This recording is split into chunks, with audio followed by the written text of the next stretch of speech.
지난주 수요일에 제가 목사님들과의 정기 모임이 있어서 화북이라는 지역으로 이동을 하게 되었습니다. 아침 9시경에 출발을 해서 화북에 있는 교회를 찾아가는데 다 아시지만 여기서 가시다 보면 화서 쪽으로 가다가 화북으로 빠지는 우회전 길이 있잖아요. 그 우회전 길을 들어서면서부터 참 제가 너무나 큰 위로를 받았습니다. 거기에서부터 화북 읍내까지 도착하는 동안 정말 광대한 자연, 아주 깊고 푸른 숲, 그리고 찬란한 가을의 태양빛, 그리고 오직 가을에서만 경험할 수 있는 너무 감미로운 바람, 이런 여러 가지 요소들이 그쪽으로 길을 꺾자마자 선물처럼 쫙 펼쳐졌어요. 제가 지난 7월부터 9월 초까지 우리 교회 교육관 리모델링 공사와 또 여러 가지 교회 청소와 작은 일들을 감당해 왔습니다. 그러면서 알게 모르게 제가 많이 지쳤어요. 몸도 지치고 마음도 지쳐서 청소와 그런 것들을 처리하다 보면 거의 2달 동안 매일 거의 밤 12시를 넘어서 잔 것 같고요. 특별히 주일을 앞둔 토요일에도 풀 깎고 쓰레기 버리고 그러다 보면 토요일 밤 12시를 넘겨서 새벽 한 2시에 우리 교회 승합차에다가 쓰레기 봉투와 마대자루를 싣고 요 가까이에 있는 쓰레기 하치장에 가서 새벽 2시에 혼자 버리고 돌아오고, 토요일 밤에, 내일 주일인데 교회 청소도 아침에 하고 주보도 막 안 되어 있을 때도 있고 설교는 머릿속으로 생각만 하고 있고, 그런 복잡다단하고 너무 얽히고 설킨 참 힘든 시간을 보냈습니다. 그래서 어느 때는 여러분 토요일 밤에 2시에 쓰레기 봉투를 갖다 버리면서 도망가고 싶다. 내일은 주일인데 준비가 하나도 안 돼 있어요. 제가 교회 청소부터 시작해서. 그래서 도망가고 싶다는 생각이 막 들 정도로 힘들었어요. 그러다가 이제 일이 어느 정도 좀 정리가 되고 맞춰지면서, 그럼에도 불구하고 치우고 또 손봐야 될 잡다한 일들이 많이 남아 있어서 끊임없이 일이 찾아왔습니다. 그런데 그 화북 쪽으로 딱 들어서는 순간 너무 깨끗한 자연, 정말 오염이라고는 한 톨도 찾아볼 수 없는 장대한 숲, 햇빛, 바람, 깨끗한 길, 그런 것들이 쫙 나타나는데 제가 막 진짜 입을 벌려서 탄성을 지를 정도로 그 자연 환경이 주는 은혜와 치유의 힘이 대단했습니다.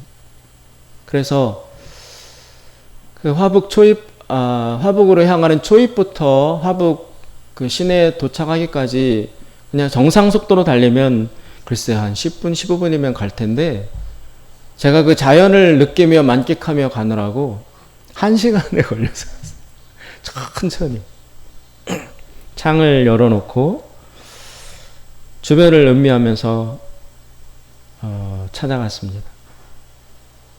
가을이 완연했습니다. 그러면서 FM 라디오 음악을 틀었습니다. 클래식 음악이 나오고 있었습니다. 그 음악과 주변 풍경과 너무너무 조화를 잘 이루은, 그 속에서 감탄과 감사와 몸이 또 마음이 회복되는 것이 막 느껴질 정도로 충만한 시간이었습니다. 그때 제가 그 FM 음악을 틀었을 때 마침 또 나온 그 노래가 이런 거였어요. 캐나다 캘거리라는 곳에서 활동하는 한국계 음악가가 있습니다. 클로드 최라는 사람이 작곡한 It's Time to Forget이라는 연주곡에 나왔어요. 그게 뭐냐면 잊어야 할 시간. 제목이 그거, 잊어야 할 시간. 그 음악과 바람과 주변 숲이 너무 참 아름답게 조화를 이루는 것을 만끽하며 그 화북을 찾아가는 그 길을 제가 운전해서 갔었습니다. 그런데 그 음악이 다 끝나고 나서 진행자가 이렇게 멘트를 하는 것입니다. 어떤 분이 그 곡을 신청을 했는데 그 신청한 데는 사연이 있었습니다. 굉장히 가깝던 절친한 친구가 갑자기 죽었다는 소식을 들었다는 거예요. 음주운전자의 차량에 치여서 이별이나 작별의 인사도 하지 못한 채 갑자기 이제 죽음을 맞이하게 되었습니다. 그런데 그 친구가 그렇게 길에서 생명을 잃었을 때 핸드폰을 찾았는데 그 휴대폰에 비밀번호가 설정돼 있어서 경찰이 이 지금 죽은 사람이 누구인지 그리고 누구에게 연락을 해야 되는지를 알 수가 없었다는 거예요.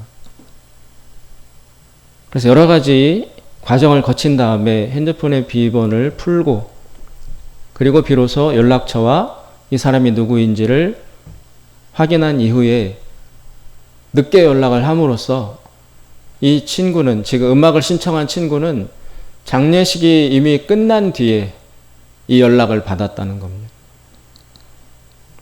그래서 이제 그 친구를 생각하면서 장례식에도 같이 찾아가 보지 못한 그 친구의 죽음을 생각하며 이 노래를 신청한 거예요. It's time to forget. 이제는 친구를 잊어야 할 시간이다. 라는 뜻으로 그 음악을 신청했던 것입니다. 가까운 사람의 죽음을 경험한 사람들이 이렇게 이야기합니다. 그 죽음을 다 잊으려면 3년은 걸린다. 경험해보면 적어도 3년은 걸린다라고 고백들을 합니다. 그래서 옛날 어른들이, 우리 조상들이 3년상을 치르는 것이 이해가 간다는 거예요. 되게 합리적이고 현실적인 그런 문화였다. 슬픔을, 죽음으로 헤어진 사람을 정말 다 잊고 묻으려면 3년은 걸린다라는 것에 착안하여 3년상을 치른 것이 아닌가 그렇게 말을 하곤 합니다. 우리가 지금 살고 있는 현대 속에서 우리 자신의 정체성, 내가 누구인가를 확인하기 위해서는 휴대폰이 절대적으로 필요합니다. 오늘날에는 그 사람의 정체성을 확인하기 위해서는 꼭 휴대폰이 필요합니다. 거기에 모든 것이 다 들어 있습니다. 내가 누구인지, 내가 무엇 하던 사람이었는지, 나의 관심사는 무엇인지, 또 내가 교류하던 사람들이 어떤 분야의 인물들이었는지, 이런 나에 관한 토탈 통합 정보와 스토리들이, 이야기들이 다 휴대폰 안에 들어있다는 것입니다. 이제는 신분증도 안 갖고 다니잖아요, 여러분. 카드도 안 갖고 다니죠. 휴대폰 안에 다 저장해서 그걸로 모든 것을 입증하고 처리합니다.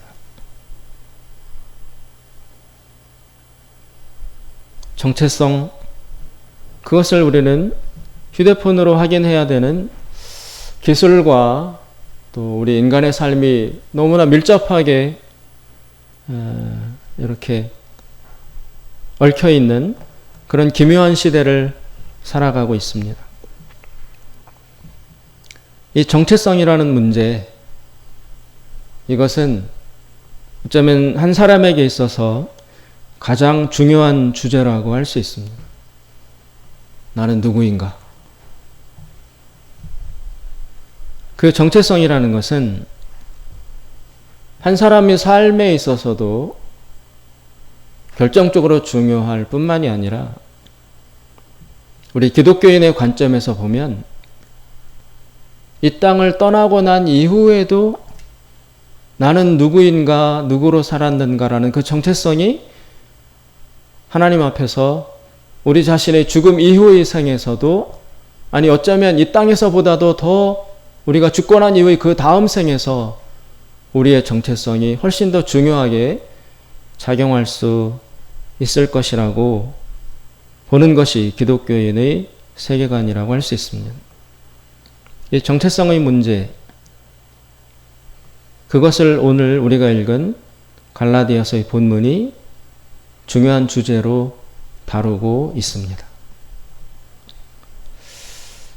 갈라디아서는 바울의 초기 서신에 속합니다. 바울이 사역을 시작했을 때 초기에 작성한 편지라고 판단되고 있습니다. 그 첫 번째 편지에서 바울이 사도로서 살아가야 했던 그 삶의 일정 내내 직면해야 됐던 문제의 단초가, 문제의 아주 그 초기 씨앗이 이 갈라디아서 본문 안에 잘 드러나고 있습니다. 그것이 바로 그 바울을 일평생 괴롭히고 바울에게 문제로 의식해야 됐던 그 깊은 주제의 기초가 바로 바울의 정체성 문제였습니다. 바울이 왜 그런 정체성 문제를 깊이 고민하게 되었냐면 여러 가지 배경들이 이거 있습니다. 바울은 사람들로부터 늘 그 정체성을 의심받았어요. 바울이 사도가 맞느냐? 바울이 사도가 맞느냐라는 의심과 질문을 하게 되면 즉각 그 다음으로 당연히 따라오는 질문은 이것입니다. 그를 신뢰해도 되는가? 더 구체적으로 바울이 가르치는 복음, 그 내용을 우리는 믿고 받아들여도 되는 건가? 만약 바울이 가짜라면, 거짓 사도라면, 진짜 사도가 아니라면 바울을 통해서 복음을 들은 우리의 믿음도 다 허구가 되는 것 아니냐? 그래서 바울의 정체성을 사람들이 많이 의심하고 질문하고 물고 늘어졌습니다.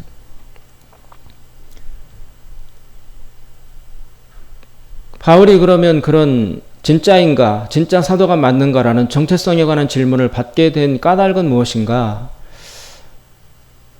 바울은 여러 가지 핸디캡을, 결점과 단점들을 가지고 있었기 때문입니다.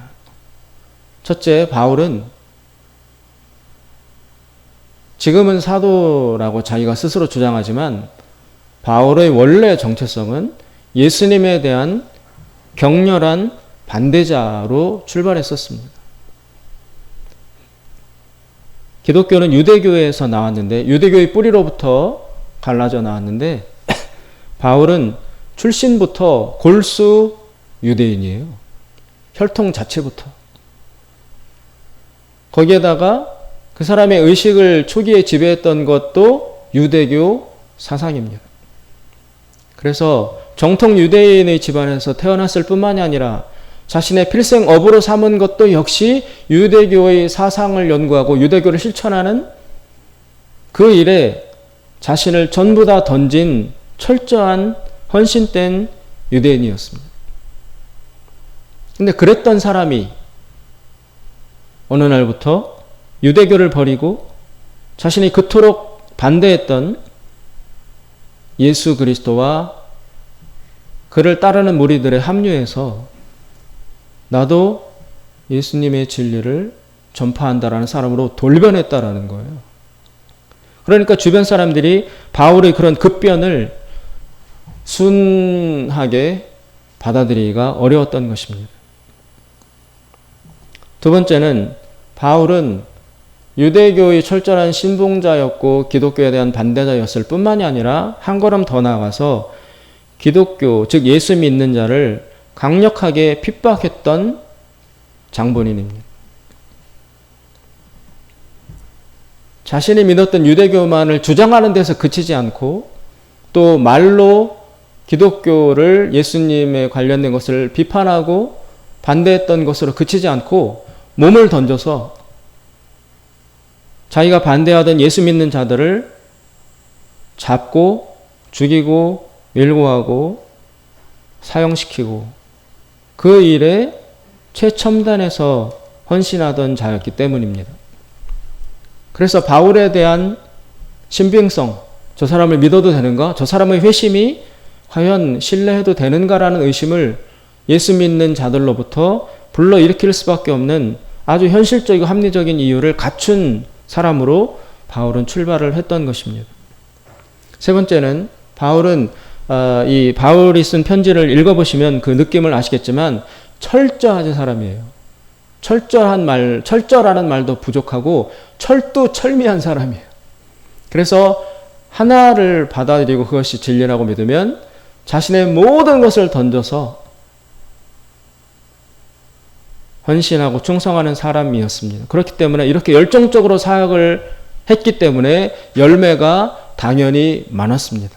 그러다 보니까 그 강력하고 풍성한 열매로 인해서 같은 그리스도인 사역자들 중에서 강력한 시기와 견제를 불러 일으킬 수밖에 없었습니다. 그 사람들 입장에서는 바울은 소위 요새 말로 듣보잡이었던 거예요. 자기는 먼저 출발했고 또 심지어 예수님의 직계 제자들이 있잖아요.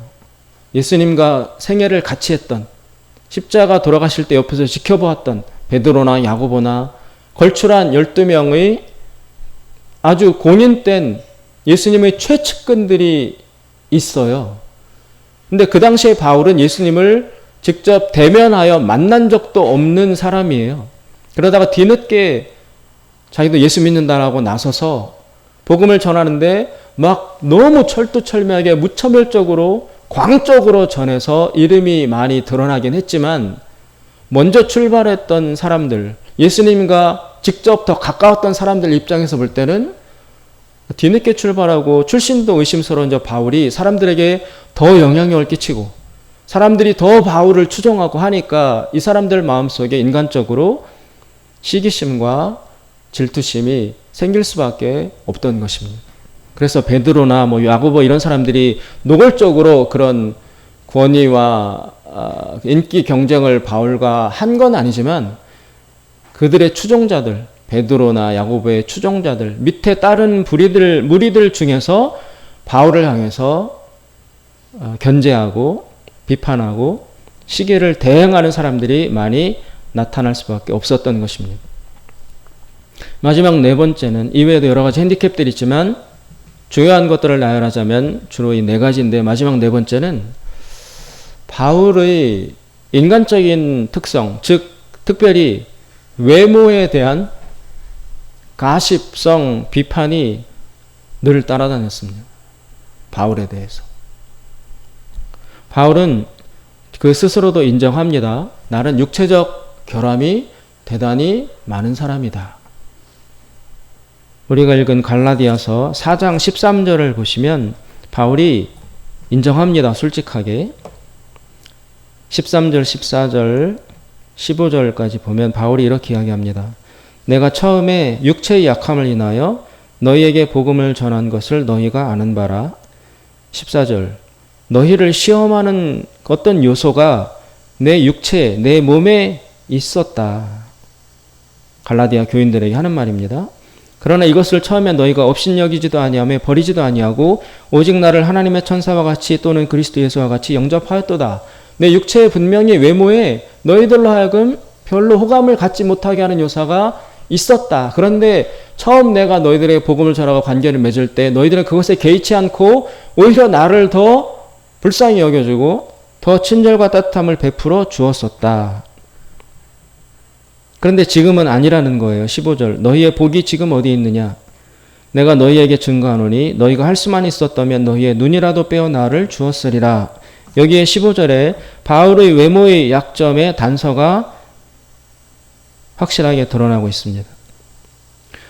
내가 너희에게 복음을 처음 전할 때, 갈라디아 교회를 개척해서 세울 때, 그 관계가 형성될 때 너희들은 내가 그 육체에 분명히 너희들로 하여금 시험 들 수밖에 없도록 하는 아주 결함이 분명히 있었는데, 그때는 너희가 그런 거를 뛰어넘어서 나를 잘 포용해 주었었다. 그런데 지금은 그 점이 다 사라졌다. 나와의 관계가 깨졌다. 그러면서 그때 너희들이 어느 정도였냐면, 너희들의 눈이라도 할 수만 있었다면 나에게 빼서 주었으리라, 이런 이야기를 해요. 그런 걸로 볼 때 바울의 육체적 결함의 구체적인 요소는 눈에 있다는 것을 알 수 있습니다. 바울의 눈에 분명한 문제가 있었습니다.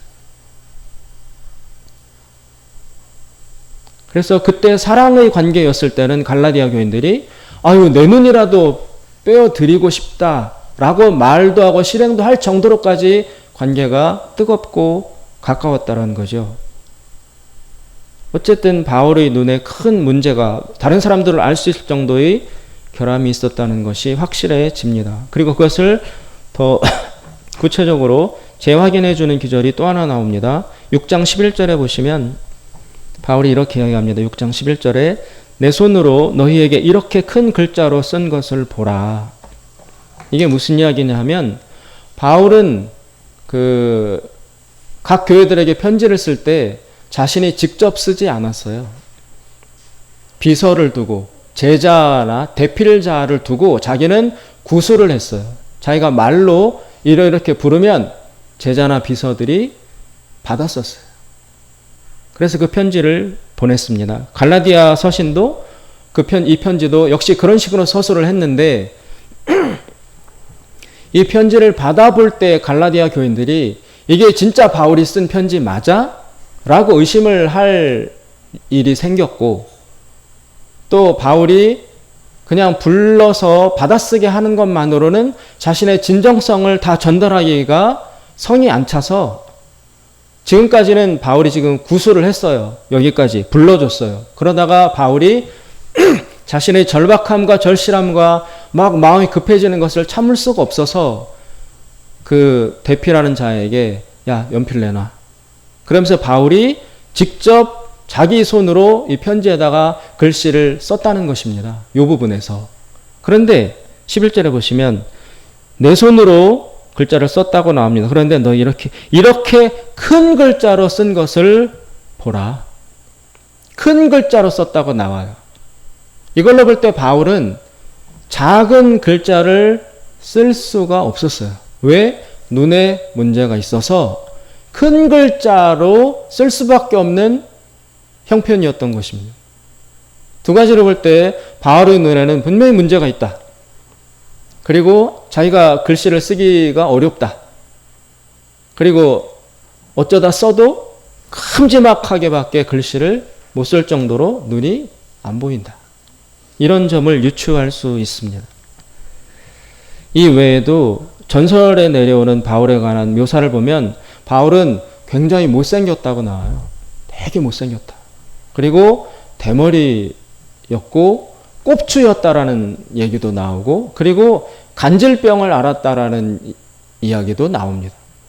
그러니까 핸디캡이, 약점들이 많았어요. 못생겼어요.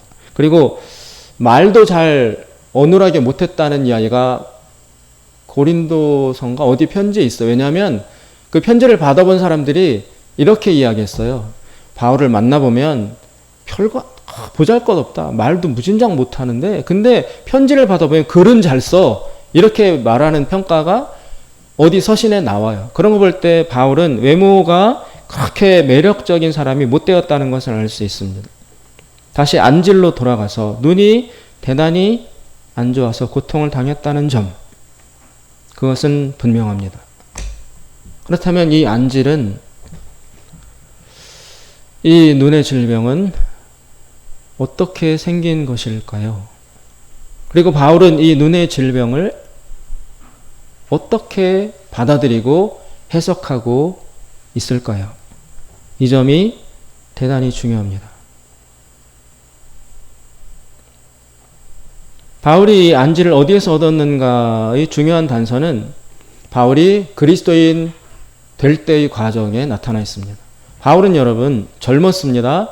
열정적이었습니다. 예수 믿는 사람들을 잡아 죽이려고 감옥에 가두려고 다메섹, 지금의 다마스커스라는 곳으로 막 달려가고 있다가 갑자기 정오에 대낮에 햇빛보다 훨씬 더 밝은 빛이 비추어짐으로써 땅에 쓰러지죠. 사도행전에 보면.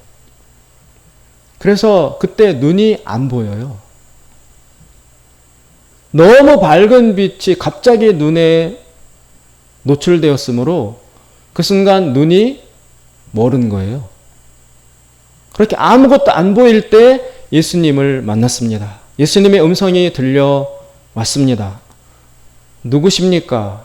그랬더니 들려오는 대답이 나는 네가 핍박하는 바로 그 예수다. 그 사건을 계기로 하여 바울은 180도 전환되거든요. 예수를 미워하고 예수 믿는 자들을 핍박하던 자에서 그 예수님과의 만남의 사건을 통해서 180도 바뀌어서 예수 믿는 강력한 전도자로 신분과 정체성이 변화됩니다.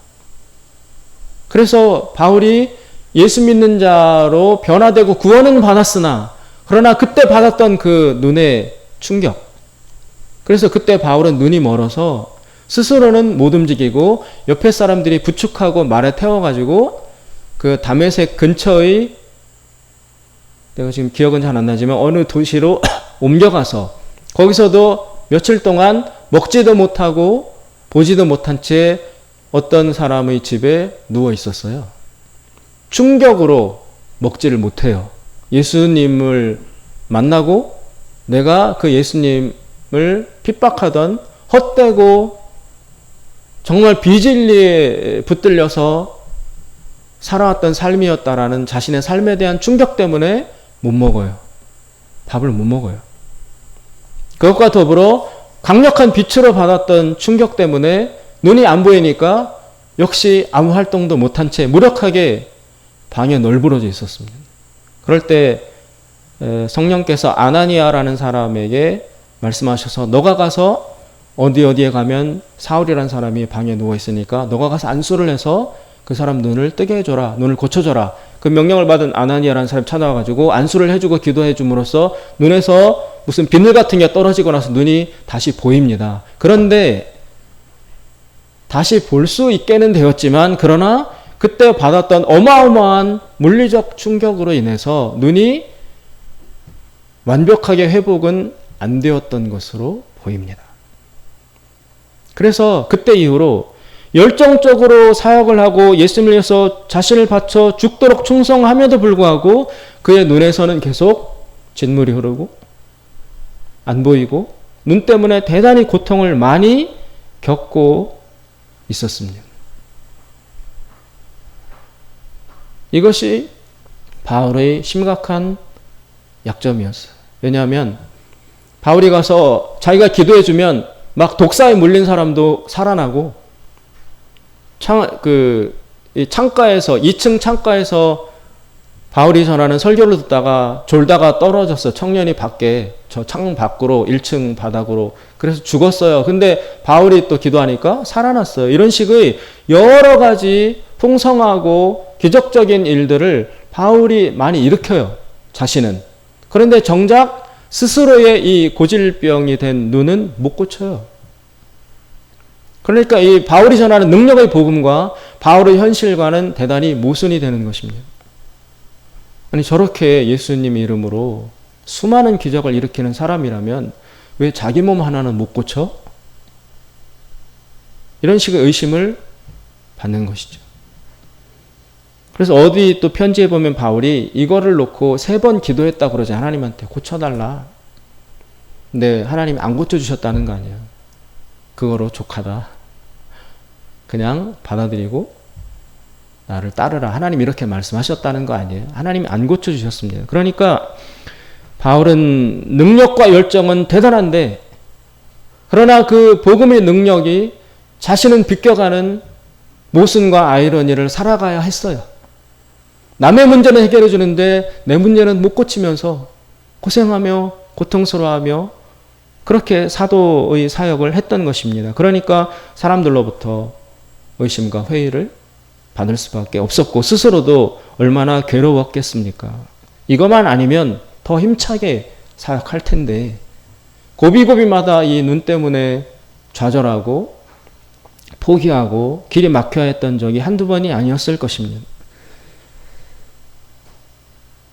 이 고통, 이 결함, 그리고 복음과의 불일치 이런 여러 가지 모순과 문제를 느끼며 바울은 사역을 했었을 것입니다. 그런데 바울은 우리들의 이 상식적인 생각과 정반대의 놀라운 이 눈 안질에 대한 새로운 재해석을 하고 있는 모습이 오늘 갈라디아서 본문에 나타납니다.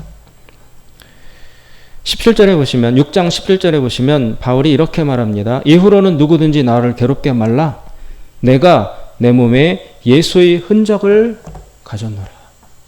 바울은 지금 치명적인 질병과 고통인 이 눈의 안지를 예수의 흔적이라고 재해석하고 있습니다.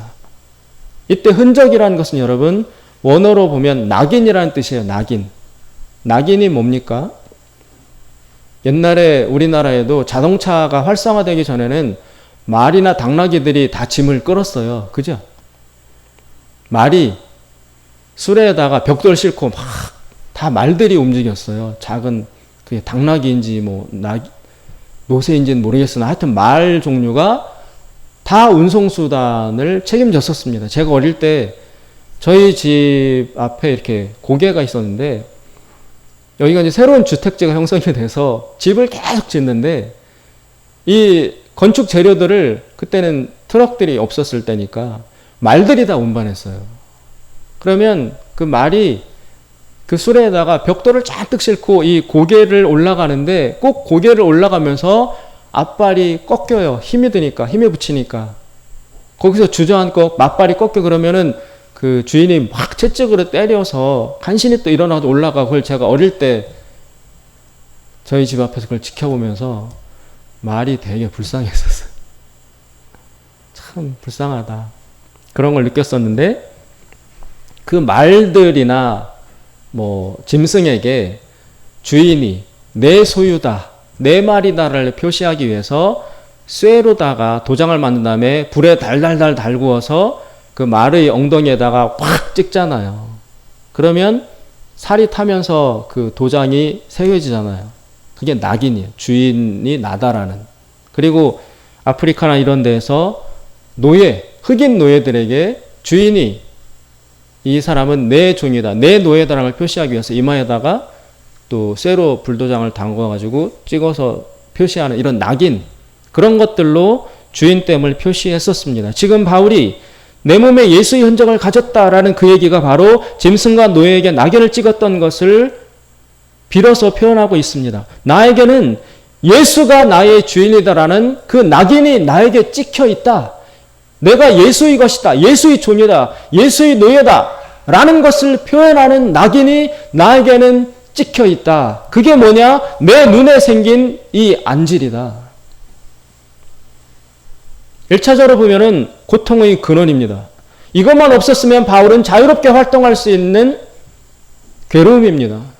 그러나 바울은 그것을 재해석해서 이것은 고통이지만, 괴로움이지만, 그러나 이것이야말로 예수가 내가 예수님 당신의 것이라는 뜻으로 표시로 찍어준 그 낙인이다, 흔적이다라고 재해석해서 고백하고 있습니다.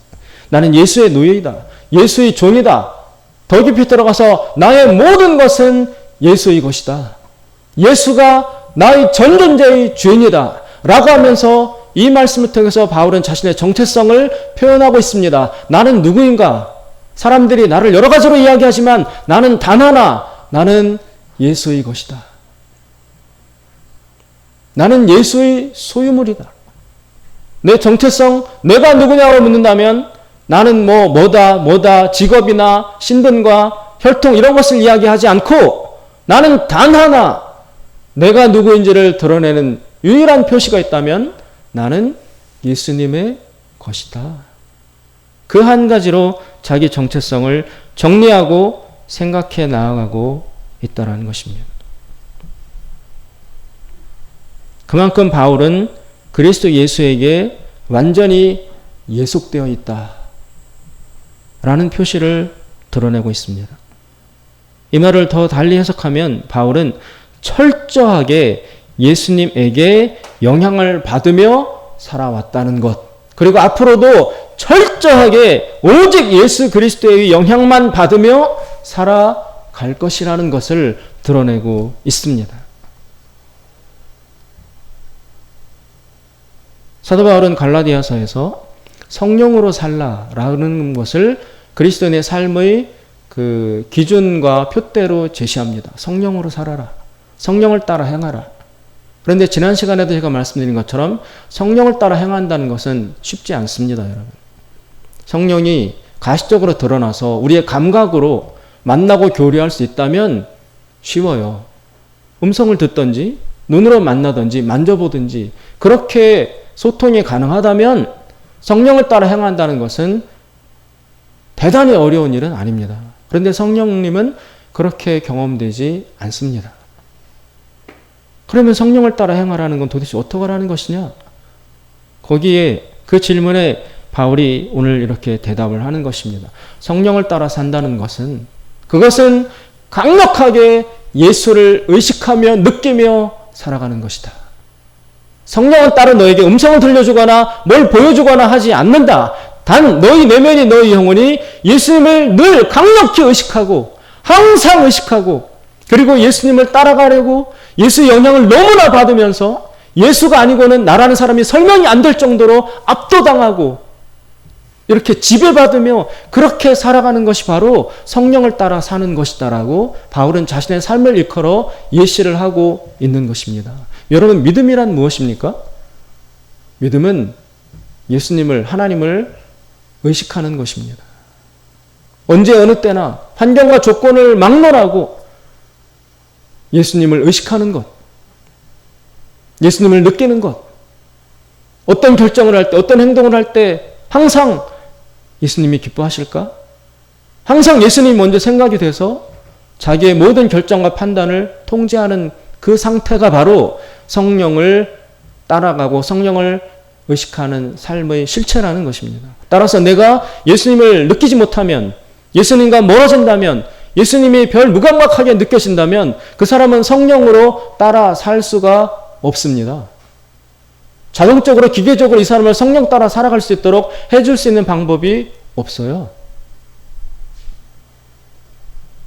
예수님을 의식하는 것, 예수님을 전적으로 예수님의 영향 받는 것, 그것이 바로 성령을 따라 사는 것이고 성령 충만의 상태라고 할 수 있는 것입니다.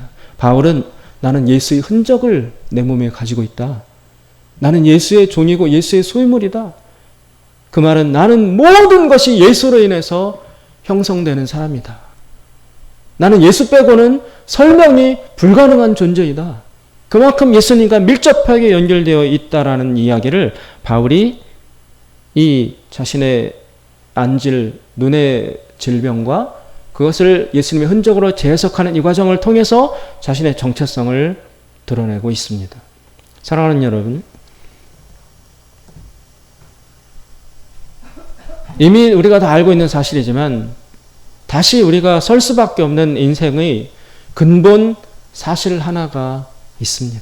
누구도 부인할 수 없습니다. 절대적 사실 팩트입니다.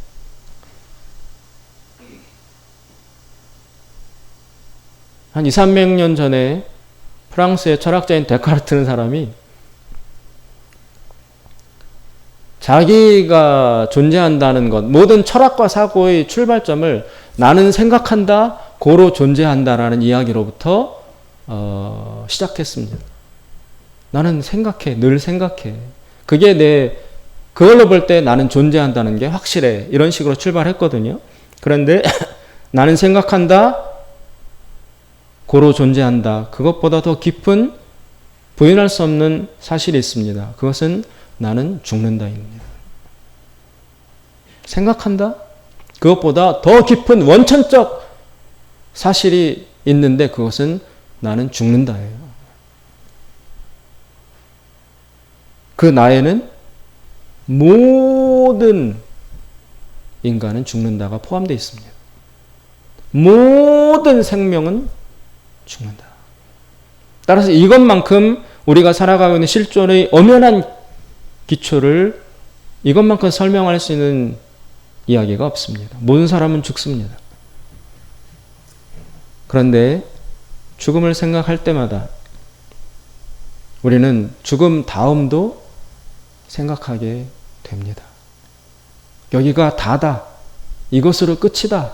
죽으면 다 없어지고 끝이다라는 생각이 안 들어요.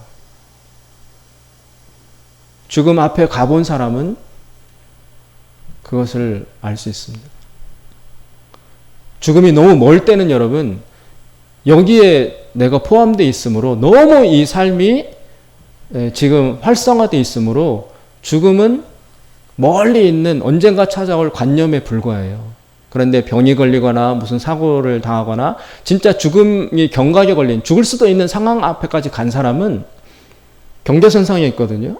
죽음이 실제 상황으로 다가올 수도 있어요. 그때 의식이 열려서 자신의 생각의 중심이 이동합니다. 전에는 너무 여기 이 삶의 한가운데 건강하게 있으므로 죽음이 멀리 느껴졌다면 실제 죽음 앞에 직면하게 되면 양쪽이 다 의식이 돼요. 이 땅에서의 삶과 죽고 난 이후의 삶이 실제로 나에게 다가와요. 그러면서 내가 건너갈 수도 있다. 여기를 떠나서. 그게 점점 사실로 나에게 다가오면 이제 그 세계가 점점 예전에는 죽으면 끝이라고 생각했는데 끝이 아니고 너무나 열려있는 무궁무진한 새로운 세계다라는 것을 느끼게 됩니다. 그때 질문이 떠오릅니다. 나는 이 다음 세계에 과연 준비되어 있나? 이제 난 여기를 떠나야 돼. 죽을 것 같아. 그래서 이 땅으로 다시 돌아올 수 있는 방법은 없어서 여기는 포기하지만 그러면 여기를 끝난다고, 여기서 죽는다고 다 끝이야? 아니야. 새로운 전혀 모르는 세계가 무궁무진한 지금의 삶보다 더 넓은 세계가 내 앞에 열리고 있고 앞에 다가오고 있다는 사실을 알고 느끼게 됩니다. 그때 나는 이 다음 세계에 정말 준비되어 있나? 라는 생각에 부딪히게 됩니다. 그래서 죽음을 생각하면 죽음이 가까울수록 여기가 다가 아니란 생각이 자연스럽게 들 수밖에 없습니다. 분명히 다음 세상이 있을 것입니다. 그때 그 세상에 우리가 들어갈 때 그때 가장 문제가 되는 것은 바로 정체성이라는 것입니다. 그 세계로 들어가는 나는 누구인가? 그 세계가 나를 과연 환영해 줄 것인가? 그 세계 일원으로 받아줄 것인가? 아니면 나를 거부할 것인가? 분명히 그 다음 세계는 나에게 너는 누구이냐를 물어올 수밖에 없습니다. 이 땅에서 우리가 태어날 때도 태어나면 엄마 아빠 기다리고 있다가 막 안아주고 반가워하고 축복해주고 그런 것이 있듯이 그 다음 세계의 구성원들이 나를 누구인지 반드시 질문해 올 터인데 그때 우리가 준비해야 될 것이 딱 하나가 있다면 정체성이라는 것입니다. 나는 누구인가? 누구로 살아왔는가? 그 질문 앞에서 오늘 바울은 나는 오직 예수의 것이다. 왜? 내 몸에 예수의 흔적을 나는 낙인을 받았노라. 내 몸에 예수의 낙인이 찍혀있다. 내 일평생 예수만 바라보며 예수만 따르며 살아왔다. 나는 예수로 인해서 형성된 존재이다. 바울이 그 대답을 하는 것입니다. 사랑하는 여러분, 오늘 바울이 결론적 말씀을 합니다. 8절에 보시면 7절부터 스스로 속이지 말라. 하나님은 만홀히 여김을 받지 아니하시나니 사람이 무엇으로 심든지 그대로 거두리라. 8절 자기의 육체를 이 땅에서 사는 동안 육체를 위하여 심는 자는 육체로부터 썩어진 것을 거두고 즉 생명이 아닌 것을 거두게 되고 이 땅을 살면서 성령을 위하여 심는 자는 성령으로부터 영생을 거두리라. 성령을 위하여 심는다는 것이 바로 예수 그리스도의 영향을 받으며 예수의 영향과 의식을 예수를 느끼며 살아가는 삶이라고 아까 말씀드렸죠. 그렇게 성령을 따라 살아가는 삶만이 다음 세상에서 영생을 거둘 수 있는 정체성을 갖게 된다는 것입니다. 그래서 성령으로 이 땅에서 사는 삶은 너무나 중요합니다. 바울이 갈라디아서의 결론으로 너희들 어떻게 살아야 하느냐? 성령으로 살아야 한다. 왜? 성령으로 사는 자만이 다음 세상에 들어갈 때 영생이라는 것을 얻을 수 있는 정체성을 확보할 수 있기 때문이다. 성령으로 사는 것은 무엇이냐? 예수 그리스도를 의식하며 예수의 영향을 받으며 예수와 밀접하게 연결되며 예수로 사는 것이 성령으로 사는 것이다. 그리고 그 성령으로 사는 것의 삶의 결과는 반드시 선이다. 착한 일로 나타날 수밖에 없다라고 기독교인의 윤리에 대해서 선언하고 있는 것입니다. 사랑하는 여러분, 우리가 하루하루를 어떻게 살아야 할까? 바울에 의하면 성령으로 살아야 하고 육체로 살면 안 된다. 성령으로 사는 삶이 모여서 다음 생에 들어갈 때 우리가 누구인지를 드러내는 정체성으로 작용할 것이다. 성령으로 삶으로써 우리의 내가 누구인지에 대한 정체성을 확실하게 정립하는 우리 모두의 삶이 되기를 주님의 이름으로 축원드립니다. 기도하겠습니다. 자비로우신 하나님 아버지, 날마다 선택과 결정에 직면합니다. 그때마다 무엇을 기준으로 결정해야 할지, 어떻게 살아가야 할지 고민하는 것이 우리 존재의 본질입니다. 하나님 아버지,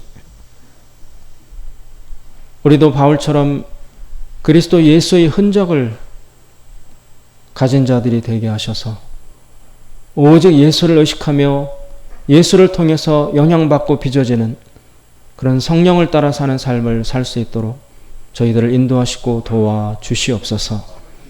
감사드리며 예수님의 이름으로 기도드리옵나이다. 아멘.